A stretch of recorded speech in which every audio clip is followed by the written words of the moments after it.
अभी अभी अभी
અને ચાર વેદ તથા વ્યાસસૂત્ર તથા શ્રીમદ ભાગવત નામે પુરાણો તથા મહાભારતને વિશે તો શ્રી વિષ્ણુ સહસ્ત્રના શિક્ષાપત્રિક શ્લોક નંબર 38 ગુરુદેવ અને રાજાએ ત્રણેયના દર્શનાર્થે જ્યારે ગયું ત્યારે ઢાલે હાથે ન જવું અને કોઈનો વિશ્વાસઘાત ન કરવો અને પોતાના મુખે કરીને પોતાના વખાણને વળા.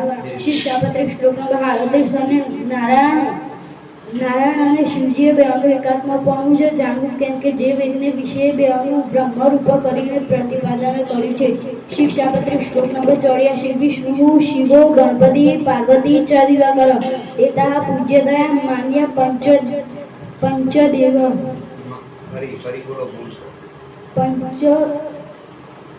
શિક્ષાપત્રિક શ્લોક નંબર 84 વિષ્ણુ શિવો ગણપતિ પાર્વતી ચ દિવાકર એતા પૂજ્યતા માન્ય પંચ મામકે. શિક્ષાપત્રિક શ્લોક નંબર 108 સ શ્રી કૃષ્ણ પરમ બ્રહ્મ ભગવાન પુરુષોત્તમ ઉપાસ્ય ઇષ્ટદેવ ન સર્વા વિભાગ કારણ.